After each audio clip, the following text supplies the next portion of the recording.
što opet ide nekako na dušu bojažljivo igri i razmišljanju da se prvenstveno ne izgubi, jer znamo šta znači u Sarajevu kada jedna ekipa pobjedi, uvijek se najmanje mjesec dana provocira ona druga i tako dalje, ali to su nekako i vrijeme je odlično, večernji termin, bilo je nekih naznaka kiše prije nekih sat, dva, ali čini se da kiše neće biti u glavnom gradu, tako da i to ide u prilog igračima Željezničara i Sarajeva. Velkovski, Pidro, lopta za Rahmanovića. Rahmanović, kakav je ovo bio udarac i onda Tatar pogađa.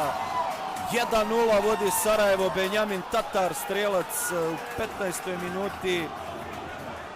Ali šta je uradio tamo Rahmanović?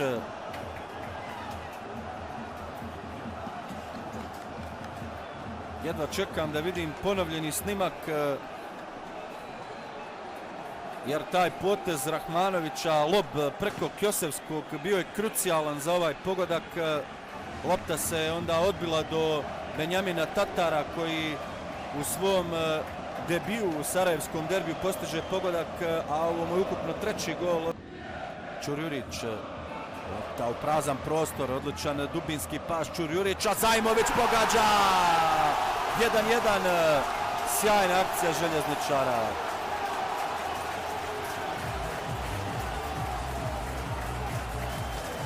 Sve je bilo školski izvedeno, onaj pas Čurjurića za Pavića koji je natrčao i poslao prizemni centaršut.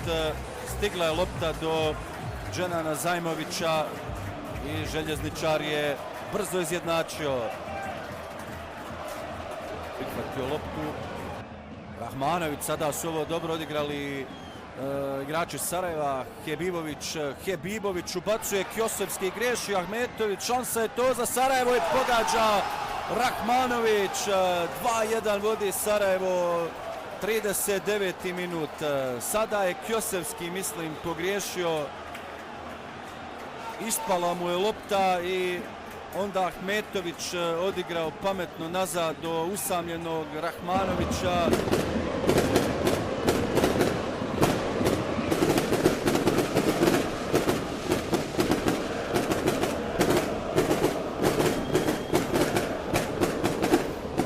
Mujakić, i dalje Veselinović, Blagojević traži prostor za centaršut, uspije ubaciti loptu, Zajmović pogađa! Dženan Zajmović pogađa drugi put danas. 2:2, 73. minut, slaba reakcija golmana Kovačevića.